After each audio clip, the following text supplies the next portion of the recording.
स्नेहदा स्पन्दन स्नेहदा स्पन्दन।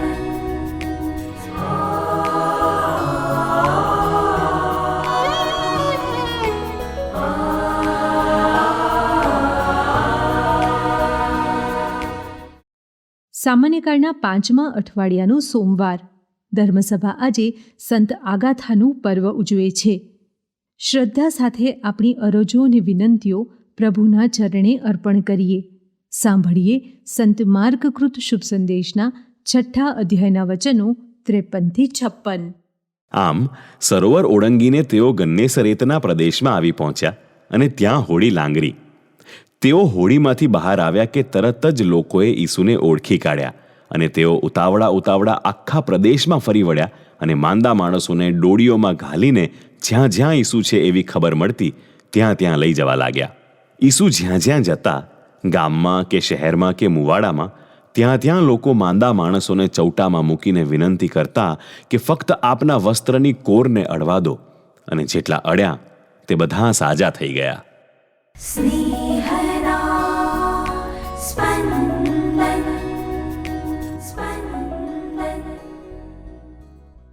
ઈસુ ગન્નેસરેતના પ્રદેશમાં પોતાના કાર્યો દ્વારા શુભ સંદેશ ફેલાવે છે. ક્યારેક શબ્દો કરતાં કાર્યો વધારે અસરકારક હોય છે. પ્રભુ સર્વને સાજા અને તંદુરસ્ત જોવા ઈચ્છે છે એવું ઘાંટા પાડીને ઈસુએ કીધું હોત તો લોકોની એટલી અસર ન થાત. ઈસુએ તો લોકોને સાજા કરવા માંડ્યા. સાજા કરવાની પ્રક્રિયા માટે પણ ઈસુએ શબ્દો ઉચ્ચારવાની જરૂર નથી, માત્ર તેમના વસ્ત્રની કોરનો સ્પર્શ પૂરતો છે. ઈસુની કાર્ય દ્વારા શુભ સંદેશ ફેલાવવાની પદ્ધતિની અસર પડે છે. લોકો આખા પ્રદેશમાં ફરી વળે છે અને જે કોઈ બીમાર છે તેઓને ઉચકીને ઈસુ જ્યાં છે ત્યાં લઈ આવે છે. આ બીમારો તેમના સગાઓ નથી, આ બીમારો જરૂરિયાતમંદો છે. જરૂરિયાતમંદો પ્રત્યે સહાયનો હાથ લંબાવવો એ કાર્ય દ્વારા વ્યક્ત થયેલો પ્રેમ છે. કેટલાક ધર્મ વિભાગોમાં યુથ ગ્રુપ મેડિકલ ચેકઅપ કેમ્પનું આયોજન કરે છે, જેમાં નિઃશુલ્ક ચેકઅપ કરી આપવામાં આવે છે.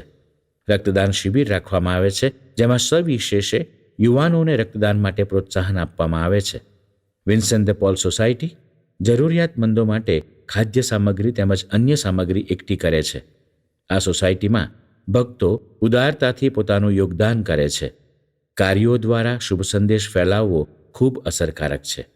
આજે આર્થિક સહાય અથવા સામગ્રીની સહાય કરનારા દાતાઓ કબૂલે છે કે ભૂતકાળમાં તેઓ જરૂરિયાતમંદ હતા ત્યારે તેમને સહાય મળી હતી. ઈસુ સાજા કરવામાં આ ઇસરાયેલી છે અને આ ઇસરાયેલી નથી એવા ભેદ નથી પાડતા. એ બધા માનવો છે અને બધા બીમાર છે. ઈસુ માટે આટલું પૂરતું છે. આજે આપણી હોસ્ટેલમાં આ વિદ્યાર્થી આ ધર્મનો છે અને પેલો વિદ્યાર્થી પેલા ધર્મનો છે એવું જોવામાં નથી આવતું. એ વિદ્યાર્થી છે, એને હોસ્ટેલમાં રહીને જ અભ્યાસ કરવો પડે એમ છે. એને માટે હોસ્ટેલના દ્વાર ખુલ્લા છે. ઈસુના વસ્ત્રની કોરનો સ્પર્શ પણ સાજાપણું આપશે એવી લોકોની શ્રદ્ધાને શ્રદ્ધાની ચરમસીમા કહેવાય. ઈસુમાં જે કોઈએ શ્રદ્ધા મૂકી છે તેને ક્યારેય નિરાશ થવાનો વારો આવ્યો નથી. એ શુભ સંદેશ છે.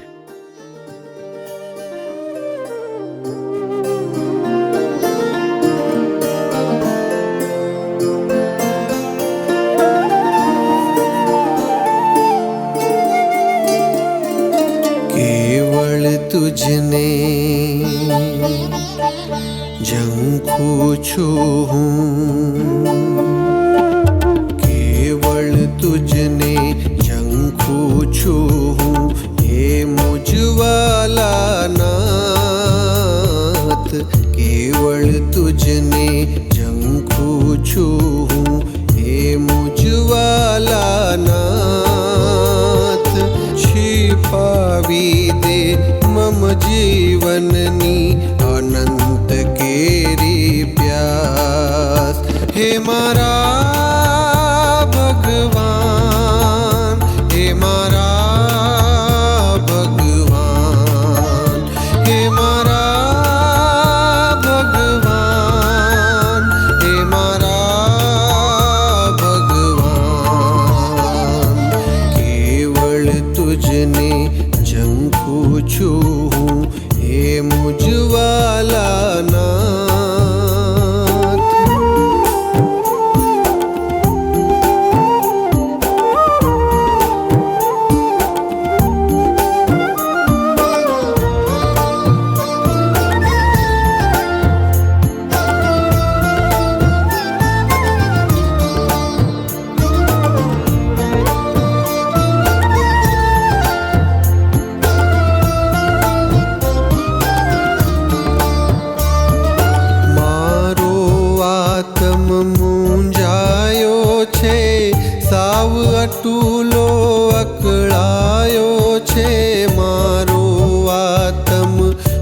મૂંઝાયો છે, સાવ અટૂલો અકળાયો છે.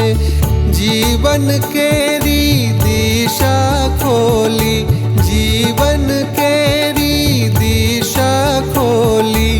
મુજમાં સિંચજે તવ ઉલ્લાસ, મુજમાં સિંચજે તવ ઉલ્લાસ. કેવળ તુજને ઝંખું છું હું, કેવળ તુજને ઝંખું છું હું. હે મુજવાલા નાથ, छिपावी दे मम जीवननी अनंत केरी प्यास.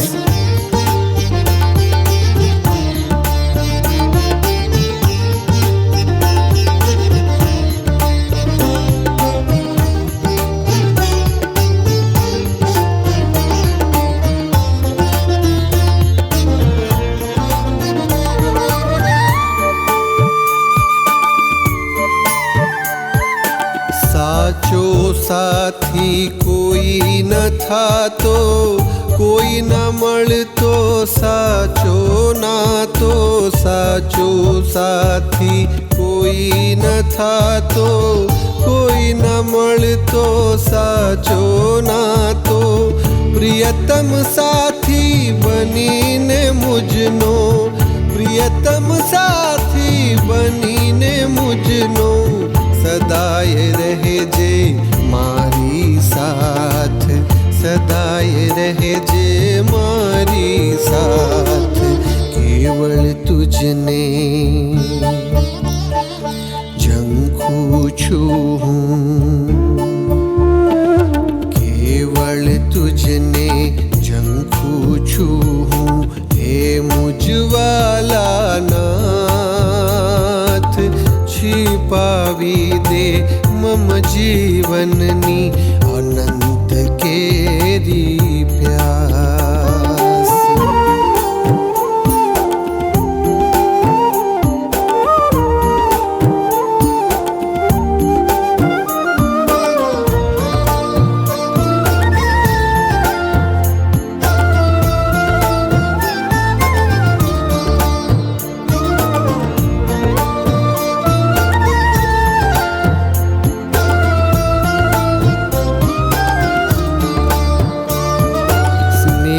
છલકતા સરોવર કાંઠે વિસામો લેવો એને આજે.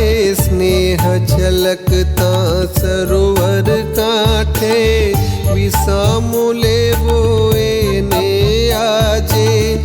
દિવ્ય શાતા આપી તુજની, દિવ્ય શાતા આપી તુજની. ભીંજવી દેને એટલી આશ, ભીંજવી દેને એટલી આશ. કેવળ તુજને ઝંખું છું હું. હે મુજવાલા નાથ, કેવળ તુજને ઝંખું છું